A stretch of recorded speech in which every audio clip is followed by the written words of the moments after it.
Hello, everyone, and welcome. So, I'm Serena. I'm the president of UCL FinTech, and today I'm very, very excited to present a panel that we'll have speaking to you today. Hopefully, we'll be able to cover some very interesting things because there are definitely some very interesting people. I'll briefly introduce them, but they'll do a much better job of doing that. So, first, we have Ross Birkbeck, Casito's founder. We've had him involved in events before, so hopefully, that's a familiar face for some of you, either watching live or when you're watching it back later on. And today we're also introducing a new guest who is Rob Borley, the MD of Dutrix. And they both do very interesting things at very interesting companies. And I think I'll do them a disservice if I try to explain them myself. So instead, I will just invite them along to join me. Hello, how are you guys doing? Hi, Serena. Doing well, thanks. Yeah, hi, Serena. Yep, good to meet you. Nice to meet you guys too. So I think the first thing I'll do is ask you to introduce yourselves a little bit briefly, maybe a brief background about yourselves, what you do, what your company does, that sort of thing. Maybe I'll kick it off with Ross, please. Hi everyone. I'm Ross Birkbeck. I'm sort of two things actually. I'm the founder and CEO of Casito, which is a software startup producing a tool. Not just for lawyers, but largely for lawyers. It's a sort of document review tool. I'm also a lawyer, so I have a sort of split life. I work as a tax barrister at Old Square Tax Chambers doing advisory and litigation work for clients in tax disputes mainly. So I have two lives and they fit together in various interesting ways.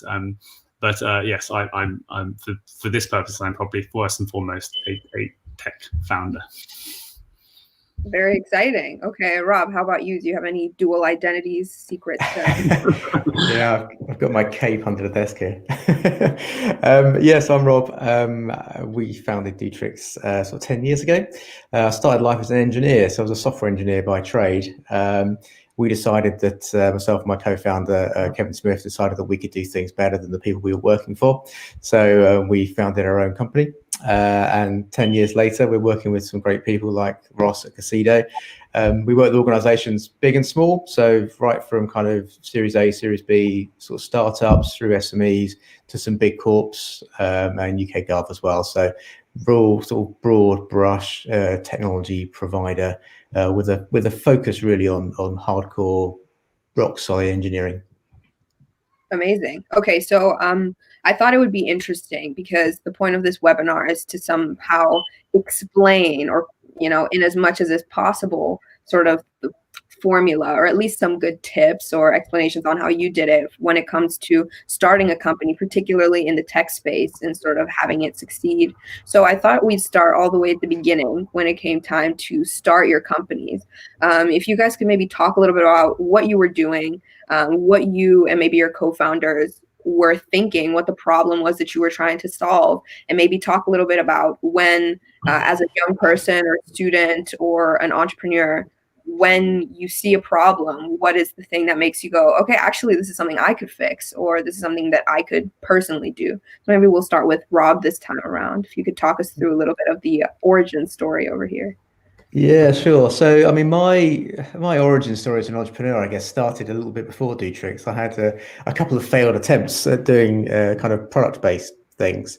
Dutrix is fundamentally a service-based business, so we provide the technology teams for organizations who don't have technology teams. We fundamentally now, every organization is a software business of one form or another, whether you dig holes, fly planes, solve tax problems, this software runs it. But ultimately, lots of these organizations are unable to either develop their own internal teams because they can't have the culture that software engineers require to kind of do their best work, or they're just unable to retain those people for that reason. So you might be the best hole digger in the world, but you don't know how to build software. So we provide those tools, and when we started out, we kind of framed it in a way that was like, there are lots of organizations out there, lots of new startups particularly, that are kind of digging for gold. Some of them will find it, some of them won't, but all of them need the shovels, and we are the shovels. We can provide you with the shovels to help you dig for your gold.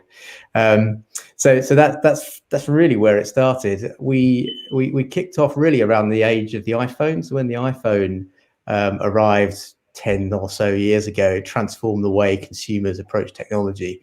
We foresaw in a way that was going to impact kind of business and enterprise and the way that business users will use their technology. And so we wanted to bring those same kind of ethoses of usability and the way that technology should just work into the kind of the business and enterprise space. And that really was the underpinning of what started D-Trix. Amazing. Thank you. I don't know if that answered your question. It did. I think it did. I'm pretty sure it did. So my sort of startup story starts back before we had started Casido. I was a law student even. Before that, I was in a completely different area. I was making films and videos. Most of my work was as an editor. So I was editing film and TV, documentaries a lot, actually. So when I transitioned to law, I was very used to working digitally, and I started doing law. And what I found was there weren't the tools I expected there to be when it came to dealing with a lot of paper. You start doing law and everyone's got carrying around A4 ring binders, and I thought, this is ridiculous. We're not talking about a lot of data here. I was used to dealing with terabytes of data for even small film projects, and I was thinking, well, I hate paper. I want to do things on my laptop, and it was very hard. So that was the germ of my idea for Casido. Was I know there's a better way of doing this, because I've got a better way with video. Frankly, I could take videos of my documents and I'd be able to deal with them better than I could before. So I knew there was a better way of doing it, and I had an idea, and I thought, well, I know, how do I do it? And I looked into how easy is it to code a program. It turns out it's really hard. I looked into all those sort of things, and in the end, the only way to do it was to raise some money and set up a company and find some developers. And so that's what I did. So leading out of the end of law school into the beginnings of my practice, I was in the side trying to set up Casido, motivated basically by the desire to build the tool that I wanted. I was like, I really need something better than Adobe Acrobat for managing swathes of documents. So yeah, that's how we came to it. And then the big question was, well, we need a tech team, which is where Rob came in. Mm-hmm. Well, it's good that he was there to help you in your time of need. But something I'm kind of curious about is just now you were like, so all I could do was raise money, start a company, and get a tech team. And when you say it like that, it sounds just fine. I guess maybe I'll do that too next week. But out of curiosity, something I think that's really hard for especially young people to wrap our head around, especially for those of us who haven't had any corporate experience or any work experience, is what does it mean to set up a company, right? In terms of a structure, how do you go about figuring out how you're going to organize your team, who you need on your team? How do you even know that you need a tech team and that you're not just going to have people on your team? When you started Casido, and then I'll talk to Rob as well after Ross, but when you started Casido, how did you think about structuring it? What was the thinking in your mind about operations? So the sort of initial phase of going from I know what I want to do to okay, let's do it was a year and a half at least, and that was a year and a half that was mostly filled with talking to people I knew who had some kind of business experience. And so the first thing I had to do was to sort of start talking and build a small team of essentially friends around me who understood what was required to put together a proper business project, and to learn as much as I can from them and to take their advice. And so a couple of our founding members who have good track records in business and entrepreneurship, they were the people I was speaking to. And, I had, a good friend who is a serial entrepreneur, and I just had lunch with him every week for 6 months. And we would talk about the challenges and the difficulties and talk through other people I should talk to, and he would put me in touch with people. And just over that period, that took me from this is a nice idea to, oh, this is an achievable thing. And so I think you're going to have to go out and look for that kind of support when starting from scratch. Because I'd started various film projects and businesses, so I knew within that space. But outside into the sort of more corporate tech startup, I had no idea what was required. I've always worked by myself. So I've never even had a proper boss. So I don't really know how those kinds of structures work. So I had to learn a lot about that. And then sort of from there, it was a question of, okay, well, I know we're going to need someone who's got some experience of building software. And so I put in touch with a friend of a friend called George Harris, who was a key, who in the end was who found Rob. And he was also the key tech lead at the beginning. So I convinced him to come on board as a founder as well. And then I knew we needed someone to do operations because I'm not organized enough, and also I was still in law school. So I put together that very small team of just 2 other people, plus the advisors who I continue to keep on board. And that was the germ of the idea. And then we go, okay, well, we've got someone who knows how to build a product, who's done it before, and they know how to go out there and find the actual developers. We've got someone who's going to be on the ground keeping things running. We've got some sort of minds who are experienced in entrepreneurship. That's a package where we can go out and talk to people about money. And then, so we put together that core team, which, as I say, took 18 months. And only once we had that could we really, with any confidence, go out and say, look, we need 100 grand, which is obviously the stage where you need to get to before things kickstart. I mean, sorry? So does that answer the question? Yes, I definitely think it does. I mean, mentorship, basically, right? Just making sure to encounter a lot of people who can help you and guide you. And I definitely like the talk about money. We'll get back to that. But before that, I do want to ask Rob, because as well, for you, I mean, you're an engineer. It's a purely tech company. Is there any difference in the operations or in the structure when it comes to setting up a company that is purely just tech and tech people? And also, is it different when you're working more as a group of co-founders rather than Casito, where it's more Ross who had his idea and then running with that? Yeah, I think it absolutely is, although you don't realize it at the time.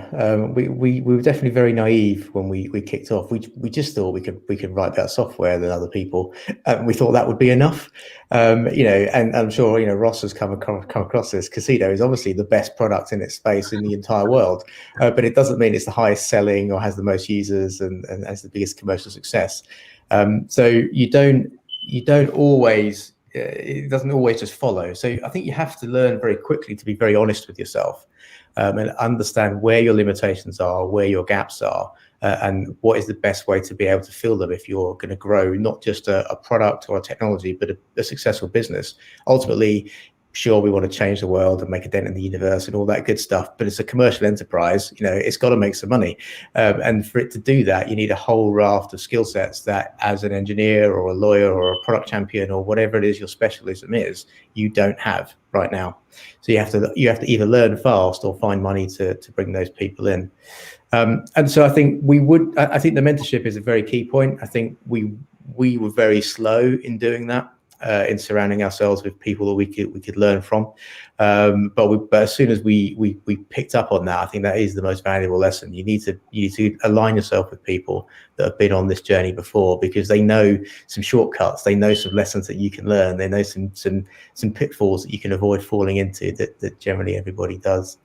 For us, as you said, we were engineers, so we were writing great code, but that's not how you deliver good projects and good software. Ultimately we needed product delivery people, we need business analyst people, we need UX people, and we had to go at doing all those things ourselves. And I think you have to be willing to get your hands dirty and do the things that maybe you're not comfortable with and you've not tried before, because that's the only way, unless you've got magic money from the valley or somewhere. The only way you're going to do it is, particularly in this country, is organically growing that team piece by piece by piece. And so over my time at Dutrix, I've been an engineer, I've been an accountant, I've been a legal advisor, I've been head of HR, I've been, and as you go through and as the company grows, the challenge is to backfill those roles. So you want to understand enough, so you have to set the culture of how they may work within your organization, so that you can then hire in the experts who know what they're doing and can actually run it for you properly. So I think that's, for me, it was working out where our gaps were in our understanding of what we needed to do, and try not to blow it up as you go along and learn those lessons. You got to learn quick. I can imagine. Accounting, that's not something that I imagine is easy. It's easier now with zero. That's not bad. That's not bad, actually. Okay. And now I will actually come back to the money because I feel like, I mean, correct me if I'm wrong, but I feel like product operations and sales are kind of the three pillars of entrepreneurship, right? It's a way, I mean, one could argue. And I'm sort of wondering now, because you did bring up that you were having to take on all these different roles, and then you had to start getting, business management people people from diverse, sort of backgrounds. And personally, I've met quite a few engineers, and I study maths myself, and I know they're not all naturally born salesmen. So I have to wonder, when the business was started, did the team already have in mind, sales strategies? Were you thinking, okay, so this is the team we're going to need to sell, these are the objectives we have? Or was it sort of, we're going to focus on the product, and then sales and thinking about the business side of it is going to come after? I'm kind of curious. Rob. For me, so again, I think early on we didn't, we genuinely did not understand the importance of having a sales strategy, and that is fundamentally the thing which restricted our growth in the early years. You have to know how you're going to sell this product, and when we're talking to startups in particular now as a service provider, this is the number one thing that comes up. Often people will come. Often they've got money and they've got a great idea. They might even have the beginnings of a product. But they have absolutely no idea how they're going to get it to their market, to their audience, how people are going to buy it. And you can have the best product in the world. If nobody knows it exists and no one's able to buy it, then you're going to fail. You're just going to spend a load of money and fail. So I think your organization has to be sales-led. And as an engineer, that feels almost like a dirty thing to say, but it has to be sales-led, because if you don't sell anything, you're going to be gone before you have a chance to prove that your product is the best. Mm-hmm. And Ross, I mean, do you have any thoughts on advice for people when it comes to thinking commercially or being sales oriented? I would second everything Rob said. I mean, I think it's fundamental. I mean, our journey was, we started with it's all about the product, it's all about the idea and what the tool can do. For us, that in terms of sales, that translates first into product market fit. We can build the product. I'm going to like it. Will anybody else? And that's the first question we had to solve as a business. Is this just my idea, or are there actually people out there who will pay for it? And really, actually, that's been the key goal of our business for even up till now. It's still, we're now at that point where we know people will pay for our product. And what we've now been doing, so query whether we should have done it earlier. We're now transitioning. Okay, it's much more the resources are going into sales now than going to product originally. Originally, a lot of the resources go into product to build it and then to get it out there. And we had a long beta phase where we gave it away for free, because the first thing you need to know is this worth chucking money after? Are there people who want it? And obviously, Rob, people need development, but with our project, which was essentially almost a new category, do people even want it at all? Once we've shown that, now it's a question. The big challenge for us, 90% of our effort is going into selling and figuring out how to reach the customers and how to convince them that we have value. So it's just becoming a bigger and bigger part of what we do all the time. Mm-hmm. Okay, that's that makes sense. I think, like you said, thinking commercially can be hard if you're not used to it, like Rob said. Yeah, and it's not the fun. For me, I just want to build the best product, and I've got the feature list for this thing we're a tiny way through a very long list of stuff I want to do, and I would love to just spend all our money with Rob. And I have a great time. I have a great time working with his people. I mean, it's a really exciting thing to do, but we can't, not until it's selling. And so that's where we have to put in our effort at the moment. Mm-hmm. Well, hopefully that works, because I feel like Rob would enjoy that outcome as well. Yeah. Hopefully that can be the ultimate goal of. Sorry, it appears that the heavens are. We both got some lens flare. I'm feeling better now. I'm not sure what okay, that's better. All right, perfect. Me in the Amazon rainforest here. Okay, so the next thing that I want to ask about is, I mean, Rob was talking just now. You were talking about the magic Silicon Valley money, right? Which is a fun phrase. I like that. But just in terms of investment in general, I think that's something a lot of people worry about when they're thinking about starting an idea is raising the funds, getting the capital. Where do you get that? I mean, this can be specifically about starting a tech firm or just, starting a company in general. What's your advice when it comes time to, you have your idea, you have your group of people, where are you going to get the money? Rob, what's your advice on that? I mean, I probably have relatively limited to offer here from a personal experience because we grew organically. So we didn't get money. We funded it just by working alongside our original day jobs initially. Is a little bit like Ross, I suppose. So we was working 2 jobs for a little while. But my experience in working with founders that do go for money is that people think it's all about the product, and it's also at least as much, if not more, about the people and the team. Investors typically will invest in the people and the team because you find we see in the news, startup X sells for $1 trillion, and and it's a massive success. Isn't the founder wonderful? What you tend to not hear about is the 10 failed startups that led to that one. But someone at some point, but typically what happens is the same investment or investment group will continually invest in that team and that person who's coming up with these ideas and taking that forward.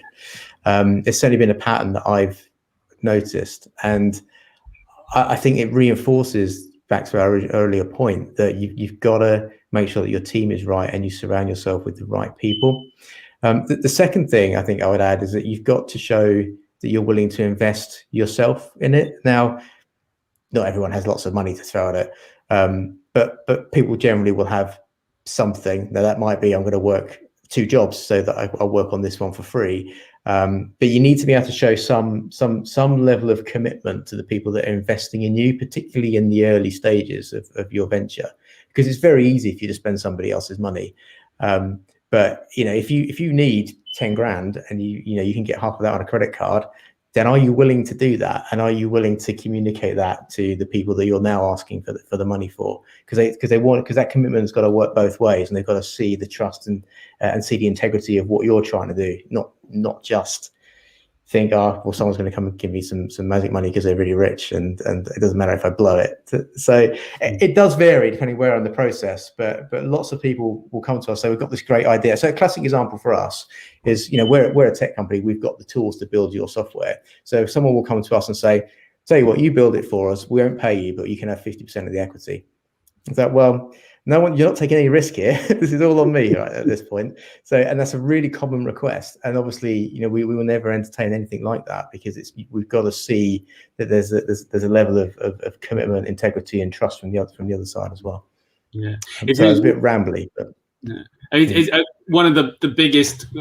Whenever we go to what I call cold money, I so sort of people who invest professionally who we don't know, we should be introduced to for the purposes of talking investment.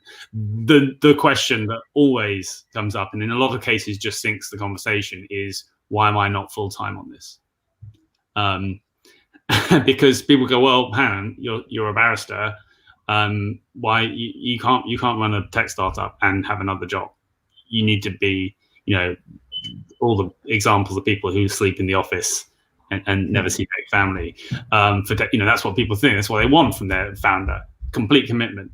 So that's really, really important. I mean, for us, the answer is twofold. So the answer for us was, one, I'm put more value, I think, to our business as a Uber user and member of our customer community. That's been integral to us gaining the kind of traction and buy-in from our users, is that I am one of them, in a real sense. It's also actually what we had to do was we had to go to not cold money. We had to go to people who had known me in some capacity or had known other members of our team, and who go, okay, yeah, we know enough about this guy to understand that he's committed and serious and worth backing. So there was an element of that as well. On top of that, I've never taken a penny out of the business, and I work do a lot of work for it, and that's also key to justifying our business. I pay everyone else, but I don't take. I have capital, no pay at the moment, and that's how it's got to be, because I'm asking. I've also put some money in actually, but you've got to do everything you can to get that buy-in. Yeah, and particularly when you're employing people, the people that you employ will never feel the same way about your business as you do. However wonderful culture you've got, how your brand of coffee, whether you've got a pool table, they will never love your business or feel the same way about it as you do. And you have to make sacrifices, again, particularly in the early days, to compensate that, and that's also got to be relatively visible if you're going to get the buy-in that you need to get your venture off the ground. So it's complex. It's not just about cash. It's about understanding people and dynamics involved in that, so that you can move it forward. Mm-hmm. I think you probably left a lot of shattered hearts by saying that no matter how lovely the pool table, the employees never feel the same amount of affection as the founders. But I mean, now you've both got quite some time behind you. I mean, like you said, Rob, you started Dutrix 10 years ago. Ross, Casito was founded more recently, but you've still been working, and you've still, like you said, you had. What is with this lens flare? I'm so sorry. I really don't know what to do here. It's just too sunny in Spain. Oh my goodness. Okay. But you've been working for a very long time, so I'm sure that there are a lot of things that you've learned now that you didn't know when you started. And so I'm kind of curious if maybe we could go back to the topics we were talking about, but if you could highlight sort of what you've learned along the way. Something, for instance, that was mentioned, but we haven't talked too much about was you're talking about the importance of finding a good team or finding good founders. And I'm wondering, is that something that you've learned as you've gone, that now you go, oh, thank goodness that my team was this and that way, or I wish I had incorporated such and such a person in my team? Is that sort of the way you feel? Maybe I'll ask Rob first this time. I missed half the question, but I'll try and run with it. You kind of lost in the sound there. I think, so I think we would have got, as I said before, I think we would have got salespeople involved sooner. I think that was a lesson we should have learned quicker. But ultimately, I think what we did at the beginning, particularly when we started hiring, was we went to our network. So I think we got to about employee number 10 before we started recruiting from people that we hadn't worked with before, or who weren't recommended from elsewhere, that were completely cold. And I think fundamentally, I think with your founding group, you've got to trust them implicitly. It's like I don't know if I can probably say this in this audience, so it's like being married, but there's not any sex involved. It's that kind of relationship. You know each other intimately, and you, because of the nature of the way the relationship works, your finances are tied together. Your working hours are tied together. Your holidays are tied together. You know intimately what's going on with them and their families and everything, because you have to go and get this thing off the ground, and that requires an incredible level of trust. I personally, I know people do it, but I don't understand how founders who don't know each other, who don't have some kind of history, who have just come from cold, can make a success of it. That sounds incredibly hard. So I think network, both in terms of filling those early key roles and also building that initial team over the first few years is fundamental to success. Build your network, I think, is key. Yeah. I would agree with that. I mean, I certainly would have. Actually, I tried to get the importance of having someone for us who was the sort of sales and marketing lead, someone who's just really good at talking about stuff and getting ideas out there and networking. That was something I wish we'd got on board earlier, and I would. But the interesting thing is, I did actually really try, and one of the things I found was that I went out and I thought, look, I've got some backers who are interested in putting money in. I've got an idea, which I've got great feedback from the sort of pre-concept videos and stuff I built. It's here's a good startup ready to go. And I thought there would be lots of people, out there who wouldn't say, fabulous, let me have a go at being a co-founder with you and making a success of this business. I found them very hard to find. And there are channels for finding people you never met before to do that. But as Rob says, it's really hard to find someone you trust enough in that way.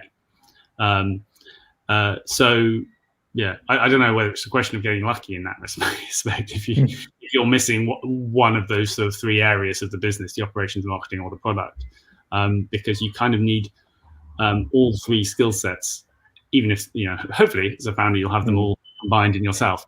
But there is an element where I think as a founder you have to develop them to a certain extent. Nobody can sell your business or your product like you can. Ross is the best person at selling this product because if you hear him talk about it, he knows the problems intimately and he's passionate about his solution, and people buy that. But that doesn't scale. that doesn't scale. Ross can't scale. So you need to understand how you can bottle what Ross has got and share it with the masses in a way that doesn't destroy the culture that you've built to get you to where you started, to get you from where you started. It's hard. It's really hard, and it's an evolving piece. We've been doing this 10 years, and we're still we haven't cracked it. We know what's going on. We're still engineers at heart, so we're still just trying to say we write great code. But people still buy us. When I get into a room or my co-founder Kevin gets into a room, people see that we care about what we do and they buy that. Whereas if you bring in a salesman from outside, they don't have that. They don't have that passion. They don't have that spark. So all the while I'm saying you've got to be sales led. It's a really, really hard thing to do if it's not part of your DNA. Yeah. I mean, part of that also seems like it might be difficult to find talent, right? If it's difficult to find people who can share your passion, share your excitement, and then also have the, key skills and competencies to really excel, because a startup is quite a peculiar environment. And for a lot of people who maybe are scared of joining a startup, either as a co-founder, as an employee, because they're afraid of the lack of stability or for whatever reason, when you were thinking about starting a startup, or when you are talking to an employee or just in general, what do you say to convince someone or to give them some perspective as to why startups are really exciting or really cool? Ross, maybe this time. I think, we're still a very small team, so we haven't done much hiring, but we have done some. And I think the key message for us as somebody looking to bring in members is that, what we're looking is for people to take responsibility. We're at this size where anybody coming into our team, we can't be micromanaging them. We can't be, giving them a list of things to do every day. We need people who are going to recognize what the business challenges are and go out and solve them proactively and take leadership and come up with ideas and push whatever their area is forwards in some way.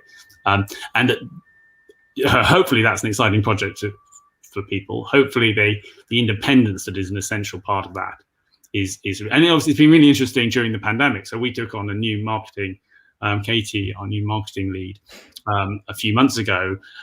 We've never met her in person.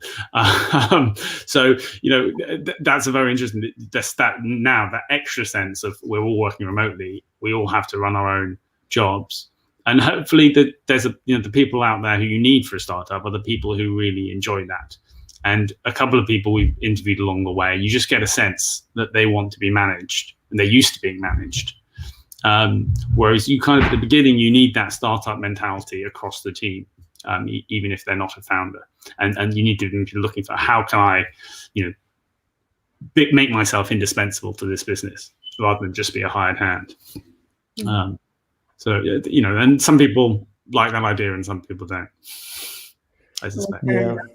And I think the challenge as well is lots of people think they like that idea because startups are cool, but the reality is very different. If you've worked in a big org before, for example, often they're quite reactive environments. So your day will largely consist of waiting for something to happen, and you go solve the problem.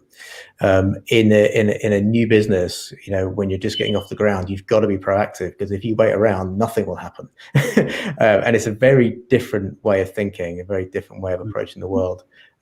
So a lot of it is about filtering, and taking the people that are just enthusiastic because they want to be part of the startup scene, or people that really know what they're getting themselves into. I mean, you mentioned stability and the perceptions of risk. I mean, you've got to be honest with people. You've got to make sure they know what they're getting into.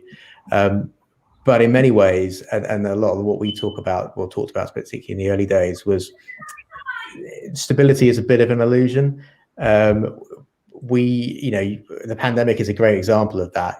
How many people thought they were in rock solid jobs that were going to last for years and years and years, and overnight they disappeared. And as someone who's a cog in a machine, you have very little control over that.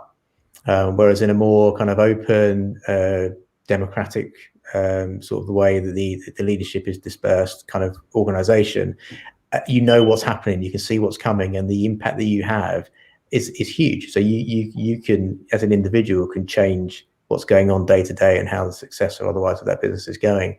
And so you could argue that a new business is less stable.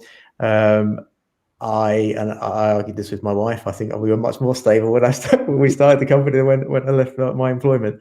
And generally speaking as well, you're employing you're developing really employable skills. You're employing really employable people, and even in a really tough employment situation, good people will generally find the right roles for them. So I think stability is a bit of an illusion that people like to hold on to. Yeah. I just want to also throw in like the other side of employment. These days it's very possible, and it's what we've done a lot at Casido, is to outsource. So we've outsourced our development to Dutrix, and we work closely with them as an arm's length partner. And we've outsourced at various points our digital marketing. So we went to digital agencies to put together digital marketing campaigns to get the word out. Obviously, things like our accounts are outsourced to accountants. So you can maintain a very small team and actually have access to larger resources, and that gives you some benefits in terms of flexibility and the ability to scale quicker. You get the same problem fundamentally though, which is that in finding a partner to bring on an agency of some sort, you still need that level of commitment and understanding of your idea. Dutrix have been amazing. Because they get what we're doing, which is they want to write great code for us and build a great product. And once they realize I'm incredibly bossy about what the product should do, it's sailing from there on. But we had a lot of trouble with the marketing side of it, and the digital agencies, because finding that was an area where we weren't as bossy, because we didn't know as much about digital marketing, and it was very difficult to find an agency that would really go, okay, I really get this, I've got some great ideas, and I'm going to push, and I'm going to do what I was saying an employee needs to do, take responsibility and find a way forwards. And you find the same thing with agencies, basically, is what I'm trying to say. Some of them will really get it and try and push you forwards, and others will need to be pushed themselves, and that's not what you really want. Yeah. That's fair enough. So hopefully people can get some advice and insight out of this, and be careful about making sure to find people who somewhat share their vision, right? I think that's sort of the main idea out of this. If I move back to operations that I was talking about earlier, right, which is like the structure and everything, is there any sort of tremendous change in structure that has happened since your company was founded to now? And if there is there anything you attribute that to, any sort of realization or anything like that, Rob? So it's interesting to me. So yes, I'm having some issues with sound. Sorry, it comes in and out. So what's changed in terms of the structure? Yeah, so I think what's changed is my role as founders. My role and Kevin's role has changed fundamentally. We now are all about building a business, building a culture, building a team, building an environment that enables people to thrive and deliver on that initial vision. Back to there are 45 of us at the moment, so the team's grown a little bit. We're by no means a big company by anyone's scale, but it feels much bigger than it was when there were 5 of us. I've lost everyone now. I can still see you, Rob. I don't know whether you lost Serena. Okay, I guess I'll just keep talking. Hi. I lost my thread now. Yeah. So we're very fundamentally, we're a very different business to when we were 3 of us, 4 of us, 5 of us. And I think the big change happened when we got to about 10. When we got to about 10, so that focus had to shift away from, I'm no longer personally responsible for the quality of the deliverable, but I need to build a culture and a machine which enables that deliverable to be delivered. And that means that we need to put the right people in place around us to that we trust to do their jobs, because we can no longer dictate and puppeteer. We have to, our head of engineering now has to be responsible for the quality of the engineering. Our head of operations now needs to be responsible for making sure projects are delivered on time and on budget. That's his job now, it's not mine. And that's a big shift, and letting stuff go was certainly a challenge, because that's, ultimately we started a business because we wanted to control. And then you find yourself back in a situation where you've got to let it go and you've got to trust the people to do the jobs you employ them to do. So that's a bit of a shift. Okay, sorry about that, by the way. I was trying to avoid the aggressive sunlight again. Ross, you have any thoughts yourself on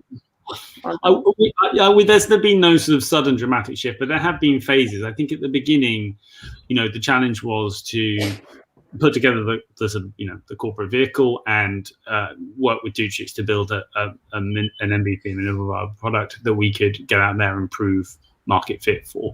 And that was all about, so that phase was about development and the underlying finances, and then sort of engagement with a very small group of users. And it was really just product focused and technical.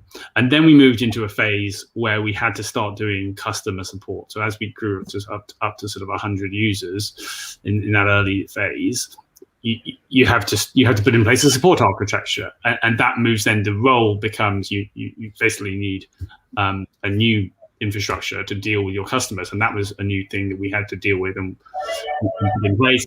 Now we're moving to the place where actually getting above that, and the numbers are going up. You need the sales and delivery architecture to be impersonal to some extent, and we needed to bring in a new marketing person to run that. And I needed to sort of, initially I was talking to every user. I now don't do that. And again, it's that same thing. I've got to hand over trust of the relationship and answering questions about how the software works from me, who's been involved with every bit of the development and who uses it all the time, to Jim and Katie, respectively, who use it less than me and haven't witnessed the entire development cycle. So handing that over, then making sure that works is definitely a operational, organizational change. It's kind of gradual, but you look back and go, oh, we're in a very different place to where we were. So yes, and I'm sure that will just keep on changing as we go and as we grow. Yeah, I think that's a similarity. I think really maybe having slightly different stages, but when we first started, every organization we worked with, they dealt with me. So I personally would deal with the owner of that business or who was running the project involved, and they were people by people. We had a connection during the pre-sales process, and we sold the thing, and then I was involved in delivery, and we got it through the end, and that's what they were buying. They were buying the touch of the principal, the touch of the founders. I don't know intimately all of our customers anymore. I don't. Some accounts I'm still on, some I'm not, and there's. But I don't know what's going on day to day on the ground with some of the things we're delivering, and it's a big step for the founder to kind of let that go. But also you need to understand that when you're selling, because people think they may be buying the principals, but when you're in that transition phase, they may not be anymore. So it's a really delicate balance to kind of to get right and to understand. Okay. And in terms of the product, which might be, more fun for you guys to talk about, are there any huge changes in the product you offer that have happened since you started the company, or any sort of differences in the way you offer it, or, along those lines? Is there anything like that? Ross, if we start with you. I don't know. Our initial release was a beta, so a free-to-use beta, which we ran for about 11 months. So that was obviously one phase where we had the minimum viable version of the product, and we put it out there to see what people thought. Then we the biggest change product-wise was transitioning to a paid platform with version 1. So that involved putting in all the infrastructure for licensing, etc. And also the features we'd learned people were most important to people from the beta. So we went from our beta version. I think we had 2 versions. So there was one development cycle within the beta, so we improved it there.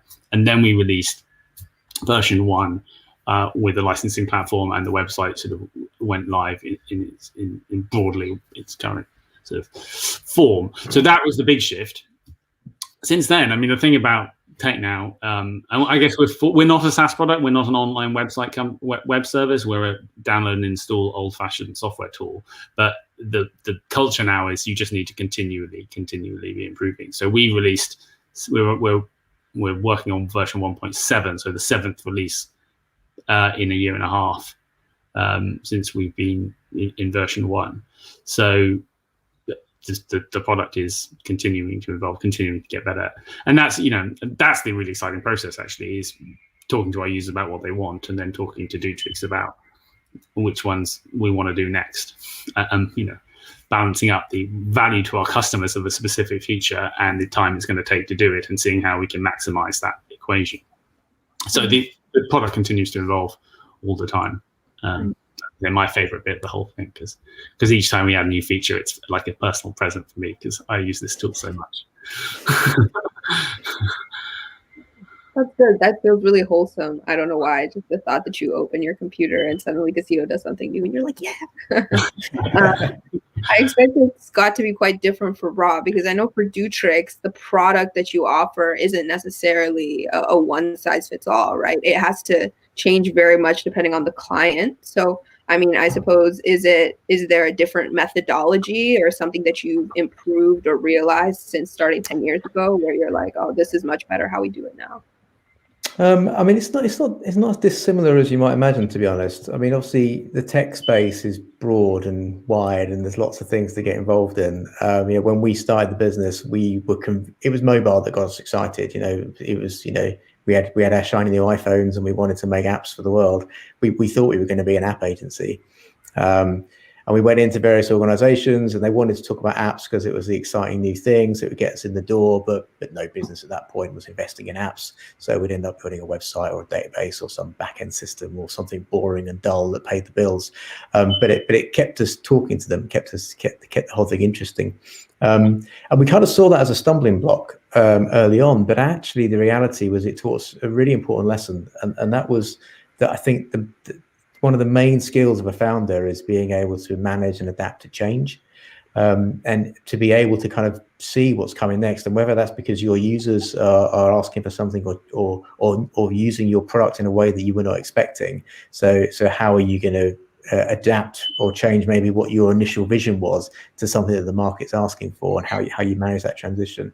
Or whether for us it was, well, we're going to build apps, but actually now we're a full-on kind of cloud-native integration platform builder who's connecting, cloud services off all over the world. This thing didn't exist when we started the business 10 years ago, but now that's fundamentally our business. And we still build apps, websites, all the other stuff as well. But the world around us is changing so fast, and it's only accelerating, and and our users' expectations, whether they're an enterprise organization or a user of your product or a startup founder, their expectations are changing continually as well, and their demands are changing commercially on us. We need to be able to adapt and meet those. So I think there has been a continual change, both in terms of the technologies we're developing with and delivering, and the way that the client base, I suppose, is expecting us to communicate and deal with them. And we've just got to be able to manage that and run with that. Okay, great. I mean, I think there's been a lot of really great insight so far. So I kind of want to, before we wrap it up, I think I have to do the obligatory COVID question now. I should make a jingle or something. So before we go, I do want to hear sort of your thoughts on, because both of you started your companies, correct me if I'm wrong, but it would have been after the 2008-9 crisis, right? So this might be the first sort of major crisis hitting whilst you guys are in operation. And I'm wondering, has that changed anything, or does that change how you view things or how you run your company or something like that? Just generally, what has the pandemic sort of changed for your business? We can start with Ross. Not much. I mean, from a sort of operations point of view, we were all sort of working independently and remotely anyway, so that hasn't been a big issue. So the thing, obviously, our customers are all buying through a website, so there's no sort of sales issue.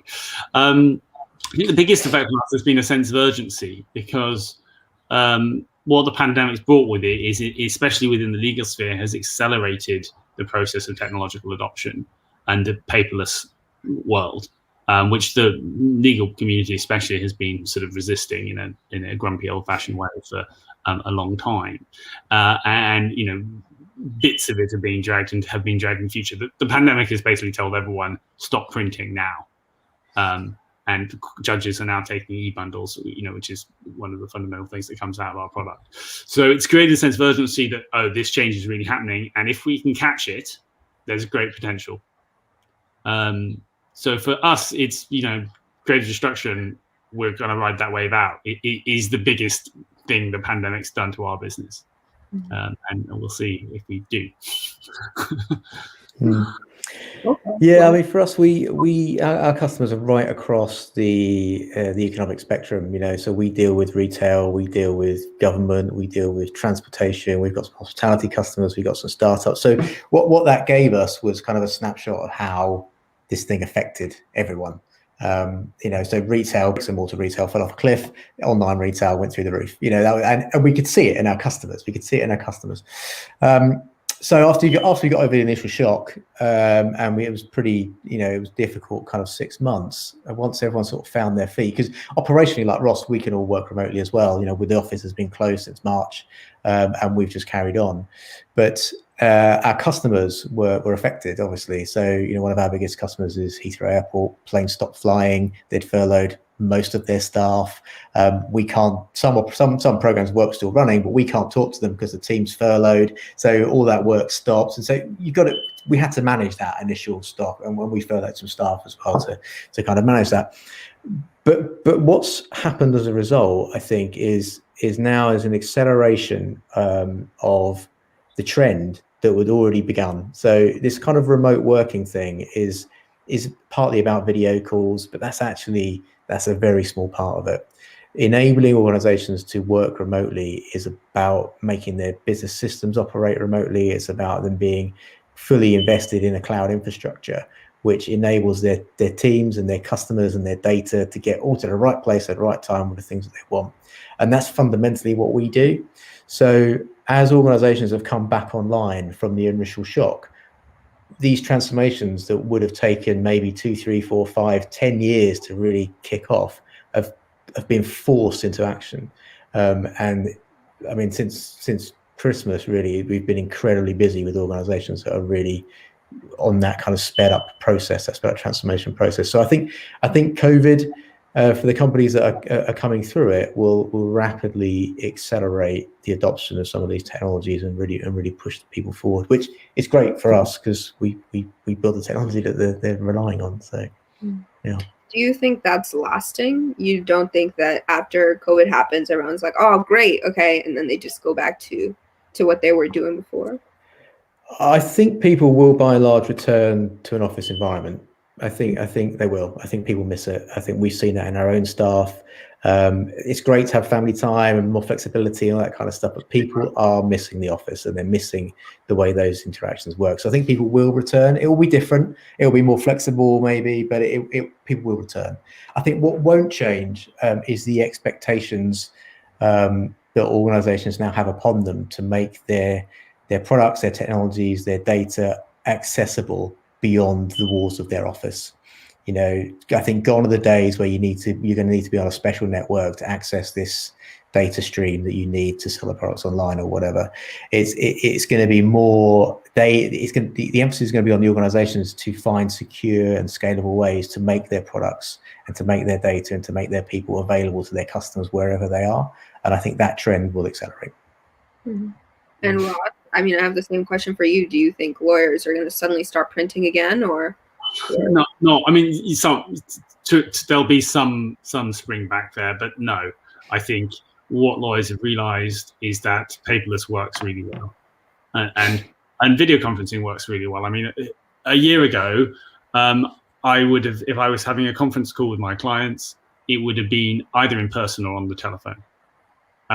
We could have done video conferencing a year ago, but no one did.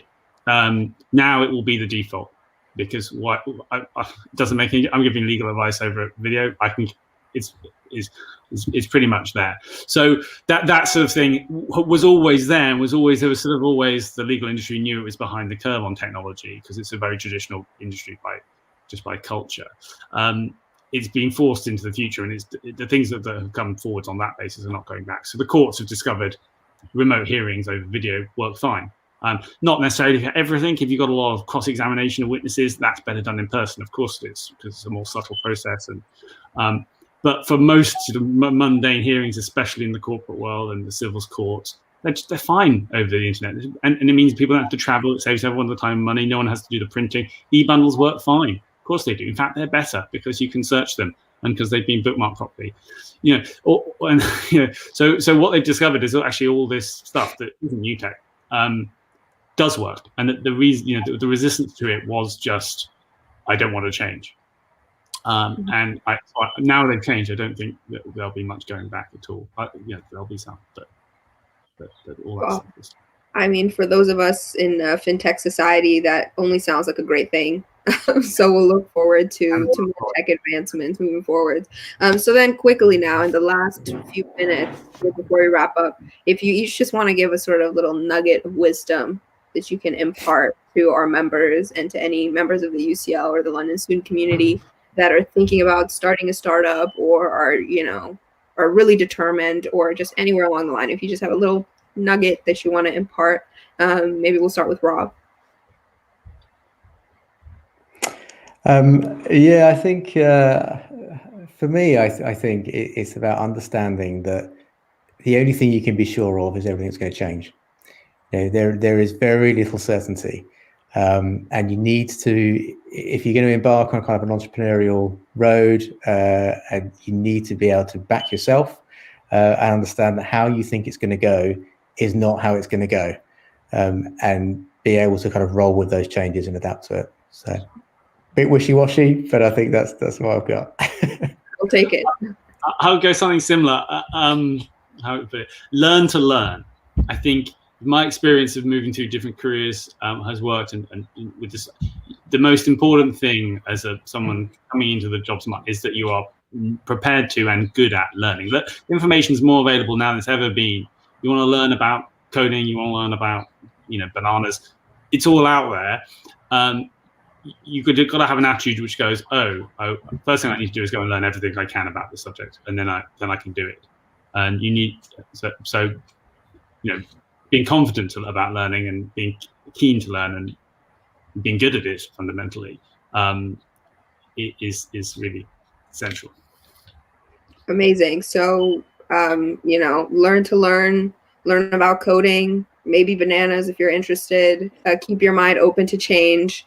Those are all some really great pieces of advice for all of them, except maybe the banana one. You can definitely do that by joining UCL FinTech Society and joining our events. I mean, maybe the banana one. Nothing's set in stone here. But for now, I will thank you very much for having attended this webinar, whether you're watching it live or you're watching it after the fact. Hopefully it gave you some interesting insight into the world of tech startups and tech companies. So hopefully that was helpful. And I really want to thank Ross and Rob both for having been here today. Thank you guys very much for being here. Pleasure. Thanks, Serena. Yeah, thanks for having us. Amazing. So we'll wrap this up, and I'll see hopefully all the members and viewers at some point soon. And if not, I hope you have a lovely upcoming weekend.